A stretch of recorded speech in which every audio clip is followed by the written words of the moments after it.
आज तसं म्हटलं तर महत्त्वाचा दिवस, कारण आज स्पीकर म्हणजे राहुल नार्वेकर पुढं ते केव्हा काय करणार आहेत याच्याबद्दल सर्वोच्च न्यायालयाला स्वतःचा टाइम टेबल सांगणार आहेत. पण त्यासोबतच अनेक जरतरचे प्रश्न समोर येत आहेत की हे जे 16 आमदार आहेत ते जर डिस्क्वालिफाय झाले, अपात्र ठरले, तर पुढे काय होईल. सर, आज महत्त्वाचा दिवस आहे आणि टाइम टेबल पुढे येणार आहेत. सर्वोच्च न्यायालय तो ॲक्सेप्ट करतो का नाही हे पण बघण्यासारखं राहील. कसं आहे, पक्षांतर बंदी कायद्याची घटना दुरुस्ती आपण ज्यावेळी केली त्यावेळी राजकीय भ्रष्टाचार कमी व्हावा म्हणून हा कायदा करण्यात आला. आता जूनमध्ये मागच्या ही घटना घडल्यानंतर आता जवळजवळ 1.5 वर्ष व्हायला आलं, अजून याचा निर्णय लागलेला नाही. हा जो विलंब आहे हा लोकशाहीच्या दृष्टीने योग्य नाही. आता माझ्या मते स्पीकरनी साधारण 3 महिन्यामध्ये याचा निर्णय द्यायला पाहिजे होता, तो दिलेला नाही. आणि याच्यामध्ये स्पीकर दोषी आहे, याच्यामध्ये आपले राज्यपाल आहेत ज्यांनी चुकीचं बैठक बोलवली विधानसभेची, जे मान्य केलं सुप्रीम कोर्टाने सुद्धा. आणि खुद्द सुप्रीम कोर्टानेही काही पळवाटा या शेवटच्या निर्णयामध्ये ठेवल्या. जे मे महिन्यामध्ये निर्णय लागला त्याच्यामध्ये सुप्रीम कोर्टाने असं सांगितलं की स्पीकर निर्णय घेईल. बरोबर आहे, सेपरेशन ऑफ पॉवर्स खाली स्पीकरला निर्णय घेता येतो. किती वेळात घ्यायचा, तर रिझनेबल टाईम असं म्हटलं. आता रिझनेबल टाईम याचा दुरुपयोग होऊ शकतो भारतामध्ये, आपल्याला पदोपदी दिसतोय तो होताना. त्यानंतर 2/3 एकाच वेळी जायला पाहिजेत हे पण स्पष्ट केलं नाही. म्हणजे खूप पळवाटा ठेवले आहेत. म्हणजे आता हा कायदा बळकट करायचं का याच्यात पळवाटा ठेवायचा असा प्रश्न इथे निर्माण होतो. त्यामुळे मग मागच्या वेळी सुप्रीम कोर्टाने सांगितलं की तुम्ही केव्हा निर्णय देणार याचं टाईम टेबल आम्हाला द्या. ते टाईम टेबल आज स्पीकर त्यांच्यापुढे ठेवतील. ते योग्य वाटलं तर सुप्रीम कोर्ट सांगेल की ठीक आहे याप्रमाणे करा. पण ते अयोग्य वाटलं तर सुप्रीम कोर्ट टाईम टेबल त्यांना देईल. कारण एक गोष्ट लक्षात घ्या की सर्व गोष्टी राज्यघटनेप्रमाणे चालल्या आहेत की नाही हे बघण्याची जबाबदारी जी आहे ती सुप्रीम कोर्टाची आहे. आणि एखादी संस्था किंवा एखादी व्यक्ती जर का राज्यघटनेप्रमाणे वागत नसेल तर त्यांना सूचना देणं किंवा राज्यघटनेप्रमाणे त्यांना वागायला लावणं हे सुप्रीम कोर्टाचं कर्तव्य असतं. पण यामध्ये एक मोठा प्रश्न आहे जे विधान उपमुख्यमंत्री देवेंद्र फडणवीस यांनी केलेलं आहे की जर अपात्र ठरले एकनाथ शिंदे आणि बाकीचे आमदार तर एकनाथ शिंदेजींना ते विधान परिषदेवरती नेतील.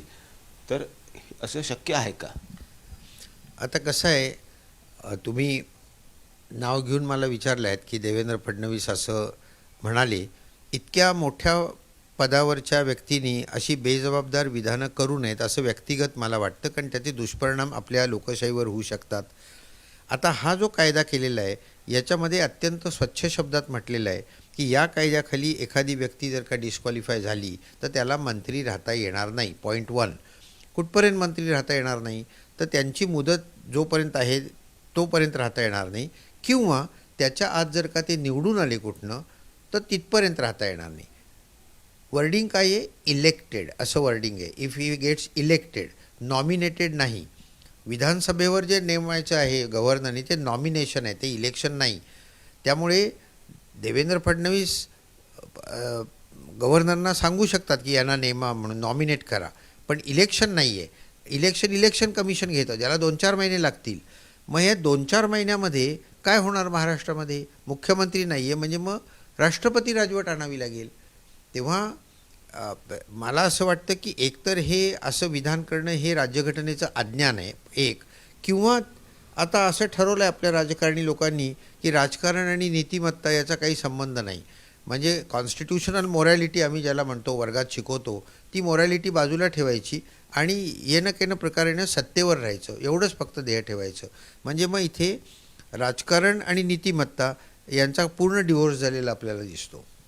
पण डिस्क्वालिफाय जर झाले, अपात्र जर झाले, तर जसं तुम्ही म्हटलं की जोपर्यंत इलेक्ट ते होत नाही, परत निवडणूक ते लढत नाही, तोपर्यंत त्यांना विधान परिषद किंवा विधानसभेमध्ये जाता येत नाही, मंत्री होता येत नाही. म्हणजे ते डिस्क्वालिफाय तर झालेलेच आहेत, परंतु ते या कायद्याखाली डिस्क्वालिफाय झाले, त्यांना मंत्री होता येत नाही. आणि पुन्हा ते निवडून आले तर इलेक्शन हा शब्द आहे ना, प्रत्येक शब्दाला महत्त्व आहे. तुम्ही शब्द बदलू शकत नाही राज्यघटनेतले, नॉमिनेशन नाही. आणि त्यामुळे विधान परिषदेवर नॉमिनेट करता येईल ताबडतोब दुसऱ्या दिवशीसुद्धा, पण इलेक्शन नाही घेता येणार. आणि त्यामुळे मला स्वच्छ दिसतंय की आपल्याला वाट बघावी लागेल की हे 16 आधी डिस्क्वालिफाय होतात किंवा झाले नाहीत तर विषय संपला.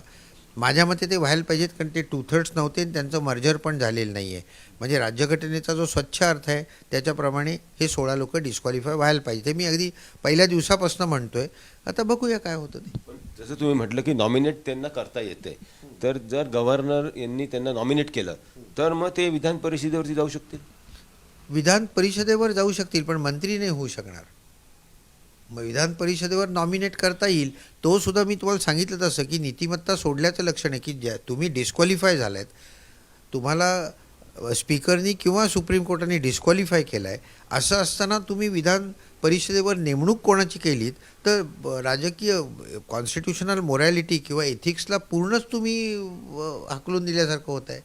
ऑप्शन मग असं आहे का की जर हे डिस्क्वालिफाय झाले, विधान परिषदेवरती नॉमिनेट होऊन गेले, मंत्री राहता येणार नाही कारण तशी तरतूद नाही आहे, म्हणजे उपमुख्यमंत्री राहण्याचा पण काही प्रश्नच नाही आहे, पण त्यावेळेस सरकार पडू नये यासाठी जर जो दुसरा गट आहे NCPचा, जे अजित पवार आणि बाकीचे लोक आहेत, त्यांच्यातला कोणाला तरी त्यांच्या सपोर्टनी सरकार परत स्थिर करता येईल की नाही. आता कसं आहे, मी तुम्हाला तर हे माहिती आहे की मी राजकारणावर अजिबात बोलत नाही, परंतु तुम्ही विचारलेला जो प्रश्न आहे तो बरोबर आहे की शिंदे जर का डिस्क्वालिफाय झाले तर ते मंत्री राहू शकणार नाहीत. मग तसं जर का झालं तर सरकार पडेल, उघड आहे अगदी. तर मग गव्हर्नरची ही ड्युटी आहे की इतर कोणाला बहुमत आहे का त्या व्यक्तीला मुख्यमंत्री म्हणून बोलवायचं. तर तिथे जर का अजित पवारांचे 40 लोक यांना मिळाले आणि हे आहेतच, त्यांचं बहुमत होत असेल तर गव्हर्नर त्यांना मुख्यमंत्री म्हणून बोलवू शकतो आणि पुन्हा सरकार टिकू शकतं. सरकार टिकवणं का महत्त्वाचं असतं की आता निवडणुका येतील आणि निवडणुकाच्या काळात जर का सरकार आपल्या हातात असेल तर मग बऱ्याच गोष्टी करता येतात. त्यामुळे सरकार हातात ठेवणं हे राजकीयदृष्ट्या त्यांना सोयीचं आहे. पण जसं 34 याचिका आहेत आणि त्यामध्ये जसं या 16 आमदारांचं अपात्रतेचा मुद्दा आहे, तसंच शिवसेनेचे जे उद्धव ठाकरेंकडे जे आमदार आहेत त्यांचा पण अपात्रतेचा मुद्दा समोर आहे. ते जर डिस्क्वालिफाय झाले तर नाही, आता कसं आहे की हे 16 जर का डिस्क्वालिफाय झाले, शिंदे आणि इतर लोक, तर मग तेच ग्राउंड बाकीच्यांना लागू होतं, अगदी अजित पवारांपर्यंत. मग ते सगळेच डिस्क्वालिफाय होणार आहेत. आणि मग मला असं दिसतं की सुदृढ लोकशाही जर का चालवायची असेल तर इलेक्शन घ्या. तुम्ही स्पीकरवरही अवलंबून ठेवू नका, गव्हर्नरवरही अवलंबून ठेवू नका, सुप्रीम कोर्टावरही अवलंबून ठेवू नका. तर तुम्ही जनतेच्या न्यायालयामध्ये जा आणि जनतेला विचारा की कोण बरोबर आहे, कोण चूक आहे. ते सांगतील की बुवा भाजप बरोबर आहे, शिंदे बरोबर आहे, का उद्धव ठाकरे बरोबर आहेत, का अजित पवार बरोबर आहेत. तेव्हा अंतिम निर्णय हा जनतेच्या न्यायालयात लागायला पाहिजे. लोकशाहीचं हेच तत्व आहे ना, we the people of India. शेवट सॉव्हरेनिटी कोणाकडे आहे तर जनतेकडे आहे.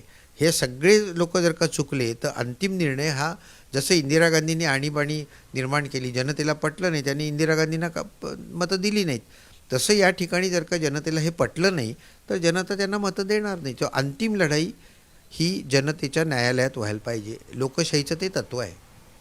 आज जो टाइम टेबल राहुल नार्वेकरजी सर्वोच्च न्यायालयाला सादर करतील, तो सादर केल्यानंतर किंवा तो ॲक्सेप्ट सर्वोच्च न्यायालयाने केला त्याच्यानंतर रिजनेबल टाईममध्ये हे सगळं सुनावणी होईल का आणि तो वेळ किती लागू शकतो. नाही, रिझनेबल टाईम हा शब्द आता वापरूच नका तुम्ही. त्यांना टाईम टेबल द्यावं लागेल की मी 3 आठवड्यात 4 आठवड्यात करतो आणि मग तसं झालं तर तसं करावंच लागेल. सुप्रीम कोर्टाला जर तर कंटेम्प्ट ऑफ कोर्ट होईल तुम्ही पाळलं नाहीत तर. म्हणजे एका महिन्याच्या आत सर्व निकाल लागला पाहिजे असं ते म्हणाले तर सांगतोय मी. माझं काही म्हणणं नाही याच्यामध्ये. नार्वेकर म्हणाले एक महिन्यात देतो आणि सुप्रीम कोर्टाने ते मान्य केलं तर 1 महिन्यात निकाल लागेल. किंवा सुप्रीम कोर्टाने मान्य नाही केलं आणि सुप्रीम कोर्टाने स्वतःचा टाइम टेबल दिला तरी सुद्धा 1च महिना होईल. तर ते सुप्रीम कोर्ट जे टाईम टेबल देईल ते मान्य करावंच लागेल. कारण मी पदोपदी सांगत असतो की supreme court is the final interpreter of the Indian constitution. त्यामुळे सुप्रीम कोर्ट सांगेल तो आदेश सगळ्यांवर बंधनकारक असतो. महत्त्वाची माहिती प्रोफेसर उल्हास बापट सरांनी आपल्याला दिलेली आहे. घटना तज्ज्ञ ते आहेत आणि सध्या जे सत्ता संघर्ष सुरू आहे, शिवसेना, राष्ट्रवादी काँग्रेस, एकनाथ शिंदे, अजित पवार यांचं पुढं काय होईल, अपात्र झालं तर काय होऊ शकते, विधान परिषदेवरती जाऊ शकतात का, नॉमिनेट होऊ शकतात का, असे अनेक जे विकल्प आहेत त्याच्याबद्दल माहिती आपल्याला मिळाली आहे. कॅमेरामॅन गोपाल हरणेसह पंकज खेळकर, पुणे, मुंबई तक.